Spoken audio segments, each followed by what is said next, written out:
السلام عليكم واهلا بيكم في حلقه جديده من حلقاتنا، وتعالوا نتكلم في موضوع ازاي تختار الزيت المناسب للموتور بتاعك او لعربيتك. وطبعا في اراء كتيره جدا، وانا نفسي عملت اكتر من حلقه عن الموضوع دوت. بس تعالوا نرتب افكارنا ونتكلم كده واحده واحده، لان احنا عملنا تصنيفات للزيت للاسف تدمر الموتور بتاع العربيه.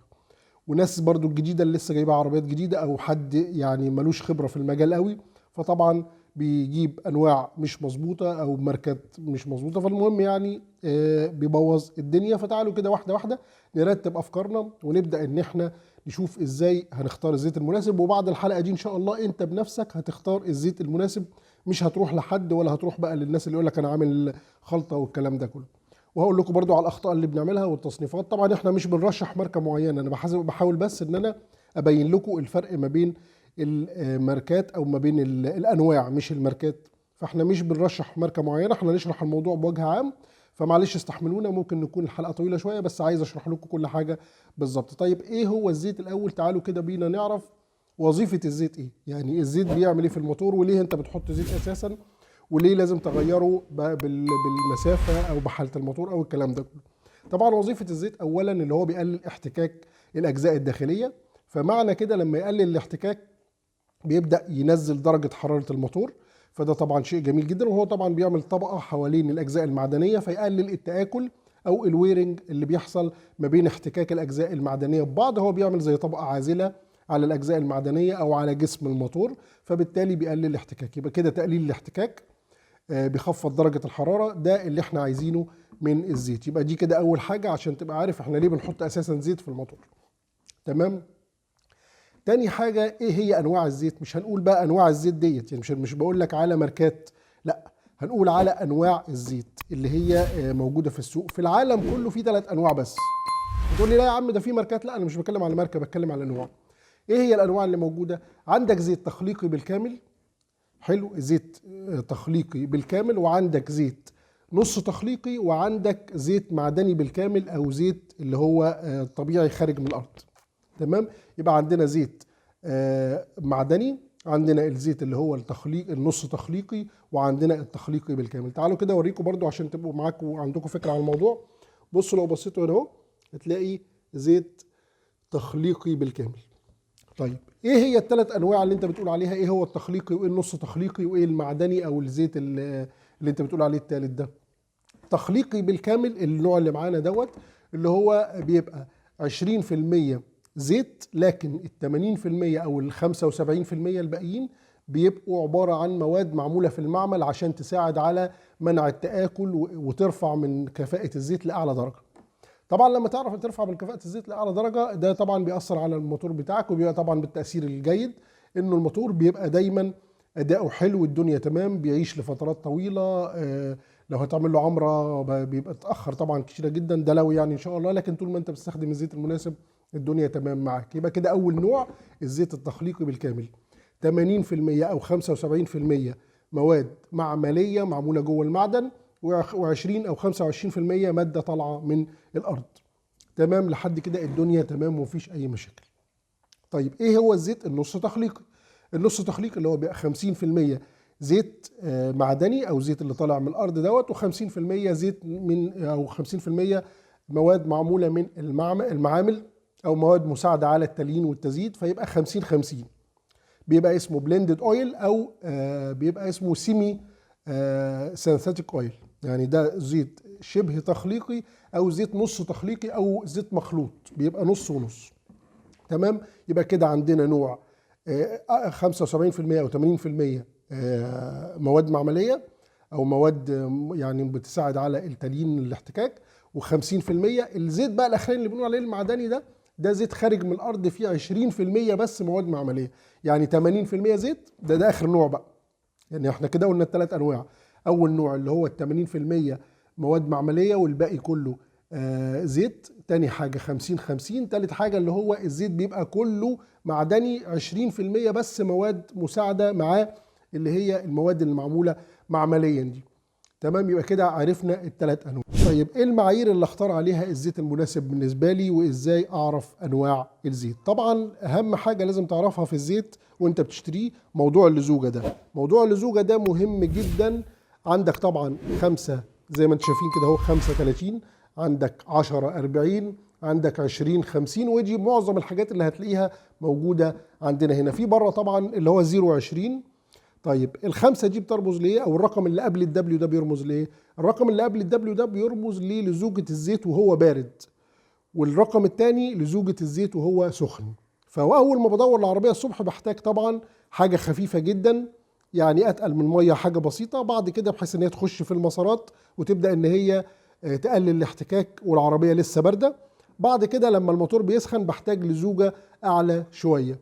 فطبعا في ناس هيقول لك لا يا عم، طب ما انا اجيب زيت مش عارف 3000 ولا 5000، لا يعني، او اجيب لزوجه اعلى شويه عشان يبقى الموتور يبقى اداؤه احلى. لا بالعكس. فاهم حاجه تخلي بالك من اللزوجه. تختار منين المعايير بتاعتك؟ عندك مثلا كتالوج العربيه، عندك لو جايب عربيه جديده، عندك طبعا لو عربيه مستعمله ممكن تسال صاحب العربيه المستعمله انت كنت بتعمل صيانه ايه، الدنيا ايه. لو عارف الموضوع، ما عارف مش عارف، خلاص هتبدا ان انت تجرب. حط زيت خفيف الاول، وبعد كده واحده واحده ابدا تقل. لو لقيت معدل البخر عالي او الزيت بينقص بشكل كبير قوي، لا يبقى انا عندي خلوص في المكنه او عندي خلوص في الموتور. ابدا ان انا اتقل واحده واحده، وابدا اتقل في الرقم الثاني، بلاش التتقيل في الرقم الاولاني. يعني حاول ان انت دايما لو لقيت مثلا 45 زي ده ماشي، هات ال 45 جميل جدا. انه في الاول في التدويره الصباحيه بتاعه وهي العربيه بارده هيبقى خفيف، بعد كده هيبدا يتقل. ممكن تجيب 10 40 الدنيا تمام معاك مفيش اي مشاكل. انما تحط 20 50 حاجه تقريبا اخف من الشحم شويه. فخلي بالك من النقطه دي، ونقطه مهمه جدا. طيب امتى اغير الزيت بتاعي، او امتى اعرف ان الزيت لازم يتغير؟ طبعا سيبك من حكايه ان حد بيمسكه كده بين صوابعه ويقول لك ايه، لا ده انا هغير الزيت. احنا هنقول دلوقتي ازاي نبدا نغير الزيت. طبعا هندي مثال مثلا على الزيت ال 10000، او الزيت اللي هو ال 35 الزوجه الخفيفه، 35 45 10 30 10 40، برضو كل الحاجات ديت تعتبر زيت 10000 او يمشيك لمده 10000 كيلو. وده التصنيف الوحيد اللي الشركات قالت عليه، لكن ما فيش شركه هتلاقيها قالت لا 3000 ولا 5000. ماشي. طيب ازاي ان انا امتى اعرف ان انا اغير الزيت بتاعي؟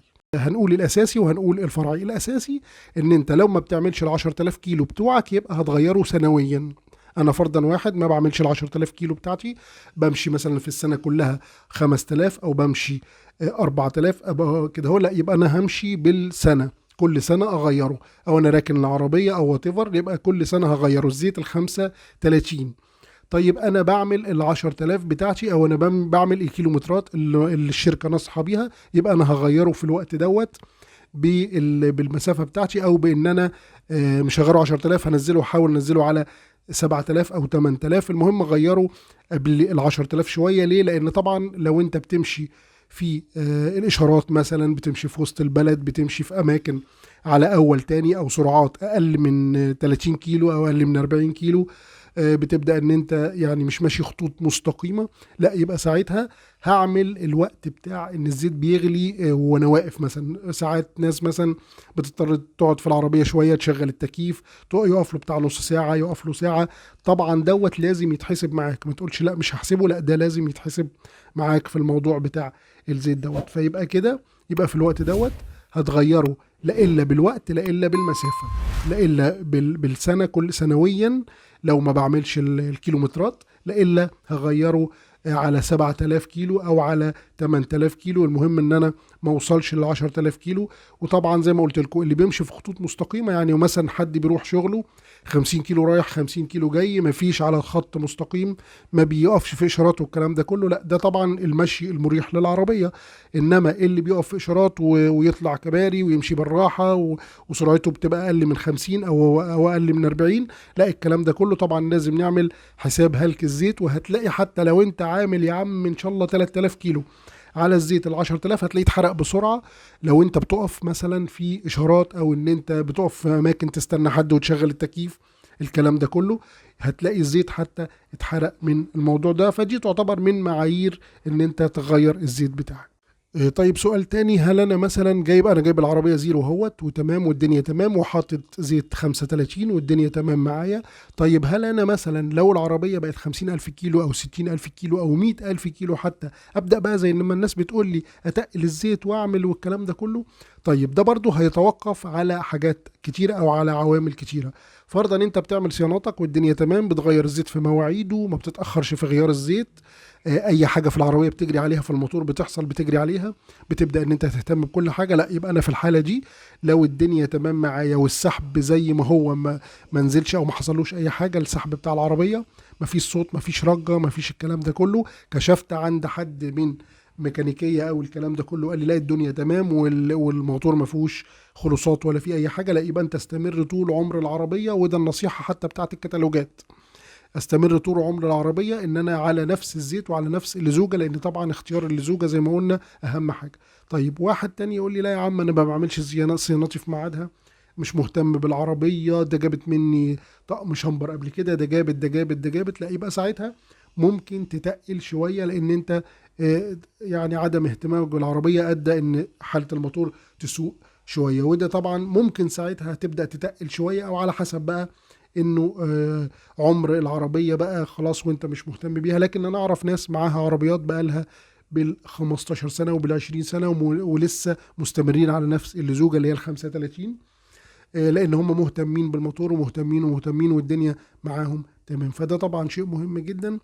طبعا لو معاك بقى الحاجات اللي هي ال 504 ال 28 الكلام ده كله، العربيات دي لا طبعا دي بنحط لها زيت بقى اللي بيقولوا عليه اللي هي الزوجه التقيله شويه، ممكن اقول 20 50 اوكي، ممكن اقول ال 10 50 تمام، الدنيا تمام معاك مفيش اي مشاكل. لكن ما تجيبش عربيه زيرو وتقول انا هوفر شويه وهجيب زيت اللي بيقولوا عليه ال 3000 او ال 5000، تلاقي نفسك حاطط زيت تقيل والدنيا ضربت منك. يعني ايه هي التصنيفات اللي انا بقول عليها اللي احنا عملناها من نفسنا للزيت؟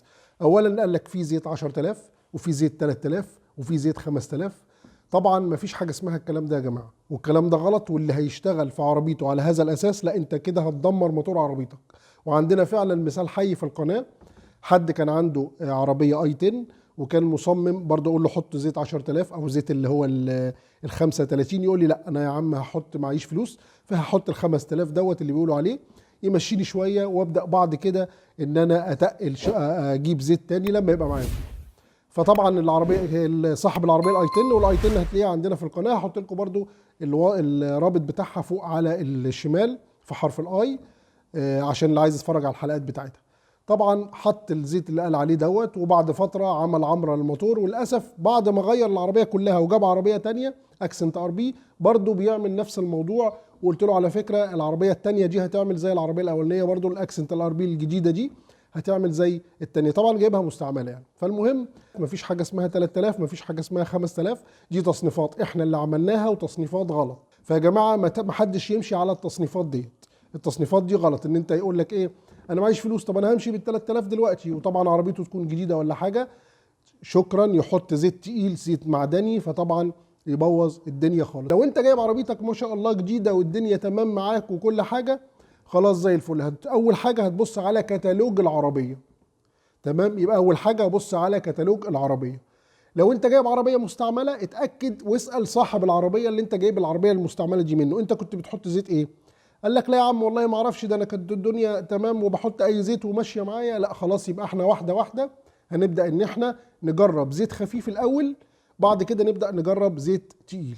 يبقى الاول كتالوج العربيه، بعد كده اسال صاحب العربيه لو انت جايب عربيه مستعمله كنت بتحط ايه، او تابع الصيانه معاه كان بيعمل صيانه ايه. مش عارف، يبقى هنبدا ان احنا نجرب واحده واحده.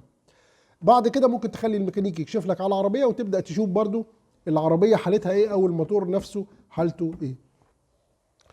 دي كانت حلقه بسيطه بس بحاول ابين لكم الموضوع فيها، وطبعا الموضوع مهم جدا لان في ناس بتعمل مشاكل كبيره جدا، او ان انت تتاخر عن مواعيد الزيت، او ان انت تحط الزيت الغلط، ده كله طبعا اشياء غلط وبتعمل مشاكل في الموتور. فلو انت اول مره بتشوفنا يا ريت تشترك معنا في القناه، بنتكلم في مواضيع كتيره جدا، ما تنسوش باللايك والشير، والسلام عليكم ورحمه الله وبركاته.